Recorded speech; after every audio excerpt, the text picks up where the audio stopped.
Wa antasumu khairul lakum di dalam bahasa Arab itu sama dengan saumukum khairul lakum. Puasamu lebih baik bagi Tuhan, tidak, bagi kamu sendiri.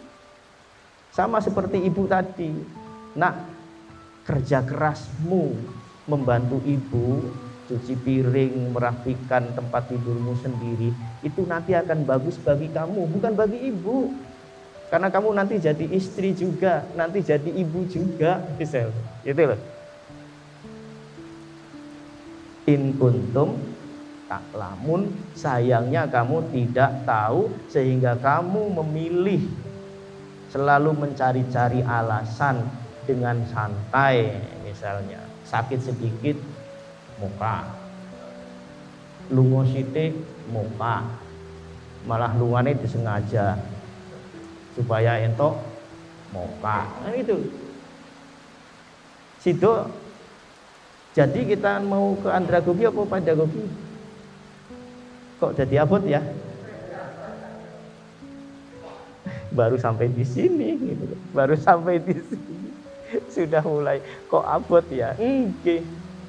Ini sudah bukan soal ajrun wa iqobun itu. Ini sudah bukan hanya ganjaran dan pahala dan dosa. Nanti kalau sudah andragogi itu memahami hadis Nabi bahwa as-saumuli ini nanti masuk ini relate dengan saintek. As-saumuli, puasa itu untukku kata Tuhan. Artinya apa? Ini saya menganalisis secara paradigmatik.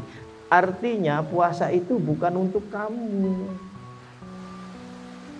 Kenapa saya mengatakan ini kepada mahasiswa atau dosen saintek? Karena dosen saintek tahu betul itu, terutama yang biologi, yang fisika itu, bahwa puasa nanti akan memperbaiki metabolisme tubuh, puasa akan memperbaiki sel-sel tubuh, puasa akan memperbaharui hormon-hormon, kan gitu ya. Kesempatan ini saya ingin menyampaikan bahwa kalau kamu berpuasa untuk fitness, untuk kebugaran tubuh, maka Tuhan akan kasih fitness untuk kamu. Kalau kamu berpuasa untuk menyehatkan badan, maka Tuhan kasih badanmu sehat dengan puasamu. Tapi tidak yang lain. Karena Tuhan bilang puasa itu untukku seharusnya, bukan untuk kebugaran, bukan untuk kesehatan, bukan untuk hikmah-hikmah yang kamu dengar itu dari para pakar. Puasalah untuk aku, as-saumu li. Li itu siapa yang bilang? Allah. Kalau disebutkan bukan li, lillahi, kan gitu. Kita itu kadang-kadang nggak menyadari bedanya li sama lillahi gitu. Jadi sekarang nanti tahu bahwa as-saumu lillahi ta'ala. Janganlah kamu puasa sambil menyadari bahwa kalau puasa nanti badan saya sehat. Ini yang akan menghilangkan wa ana ajzihi. Puasa itu untukku dan aku yang akan membalasnya.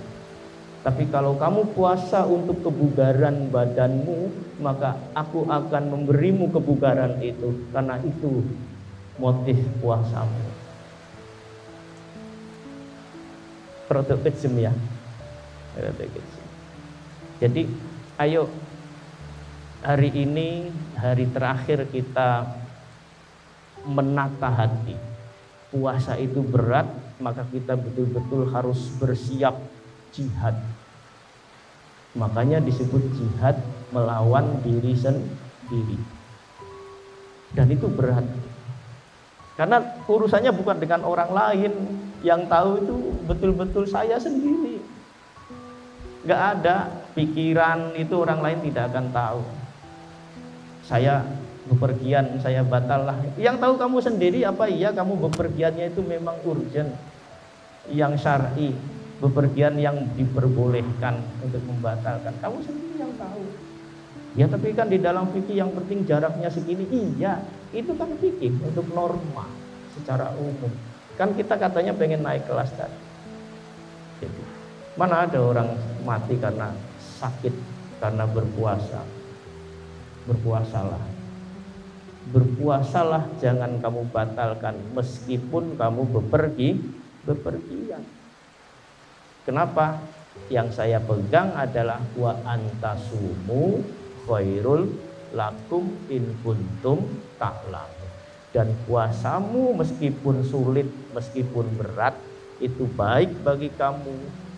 Sayangnya kamu tidak tahu, sehingga mencari-cari yang ringan.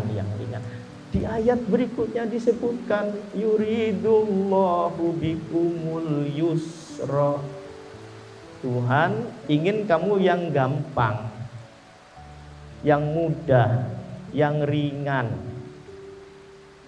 Fikih memahami yang ringan itu kalau sakit ya sudah berbukalah. Yes. Nah, ini kan andragogi toh. Nah, yang ringan itu begini loh. Ingat ibu-ibu tadi sama anak. Yang ringan itu di dalam urusan berpuasa, mumpung kutiba alaikumusiyam kama kutiba alal ladzina min qablikum. Mumpung kabeh wong sekarang sedang puasa, puasalah sekarang. Maka puasamu akan jadi lebih ringan terasa. Bukan ringan tapi ringan terasa. Kenapa? Karena semua orang puasa. Karena kalau iddatun min ayyamin ukhor, kalau kamu nanti ditagih puasa di hari yang lain ketika orang berpesta, itu berat, ngono loh. Kena nggak? Nah, Tuhan pengen kamu yang gampang. Yang gampang itu apa? Puasalah ketika semua orang berpuasa, yaitu di bulan puasa. Jangan sampai kamu mengerjakan pekerjaan yang membuat kamu sampai pada pilihan untuk membatalkan meskipun syar'i. Usahakan berpuasalah mumpung semua orang berpuasa. Yuridullahu bikumul yusra wala yuridu bikumul usra. Jadi Tuhan Gusti Allah menagih kamu membayar di hari yang lain padahal semua orang lagi pesta, semua orang lagi makan bersama. Itu bukan Tuhan ingin kamu tersiksa, bukan. Kamu sendiri salah. Salah sendiri, kenapa kemarin memilih cuti ketika semua orang berpuasa, kamu memilih buka. Nanti kesulitan. Yuridullahu bikumul yusra wala yuridu bikumul usra walitukmilul iddata. Itu perintah. Walitukmilu, dan genapilah. Tapi biasanya kamu menerjemahkannya sempurnakanlah kan. Bingung, kamu sempurna aja nggak paham yang disebut sempurna itu apa. Walitukmilu itu genap. Kenapa? Genap itu artinya penuh al-iddata, bilangan. Bilangan apa? Bilangan hari bulan. Walitukmilul iddata, genapilah puasamu itu sejumlah hari bulan Ramadan tahun itu. Jangan sampai ada yang cowong. Jangan sampai ada yang bolong. Baru kemudian walitukabbirullaha, dan bertakbirlah, agungkan Allah ala mahadakum, atas apa yang Tuhan sudah bikin kamu berada di situ, di dalam iman, di dalam ketaatan, melakukan puasa meskipun berat. Bertakbirlah, Allahu Akbar, Allahu Akbar, Allahu Akbar.